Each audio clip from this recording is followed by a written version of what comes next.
Rainy. Yeah,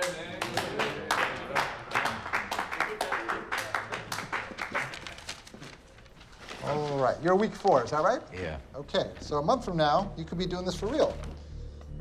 Working in a shoe store?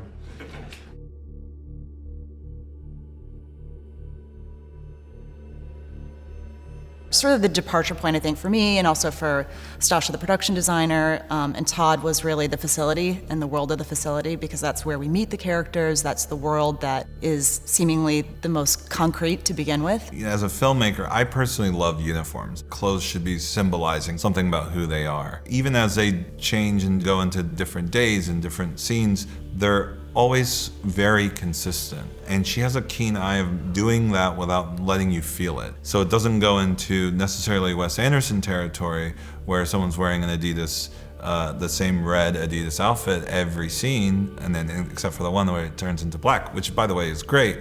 She kind of does the real world version of that, and working also with the production design on the color palettes and making sure that things stay consistent and that we're always thinking about storytelling whenever we decide on who, what, where is what. With Heidi and the way she looks when she's in 2018, for me, the most important thing was that she felt very relatable to these guys because there's this empathy that she has for them. So I wanted to keep her out of stiff clothing, things that you would think of a traditional therapist maybe being in. So she wears very soft fabrics, a lot of prints that are little tiny prints, things that feel sort of harken to nature a little bit, which we deal with a lot in the facility. We really started looking at the inhabitants of the facility and how we were going to approach what they were going to look like, what they were going to wear. The important thing for us was that it didn't feel like a prison, because I think innately when you put people in sort of matching outfits, it feels very prison-like. So we went for more of a sort of collegiate vibe, I think is what we kind of called it, and that they receive sort of a kit of clothing.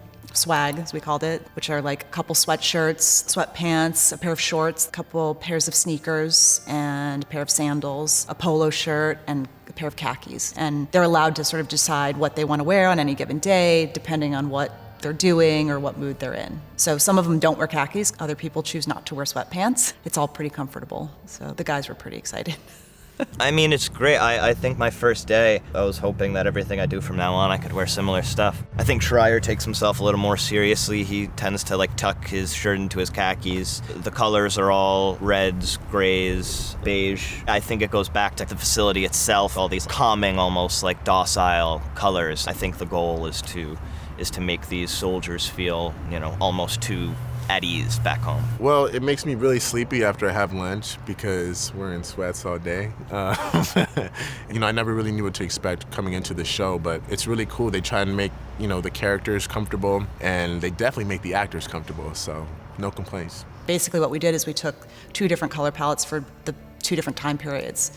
2018 has no blue in it. You don't realize it, but it's a very distinct color that once you take it out of a palette is really weird, and it kind of makes everyone look a little washed out. And then once we get to 2022, things become more saturated, there's more color. People might not actually notice it, which is sort of the point.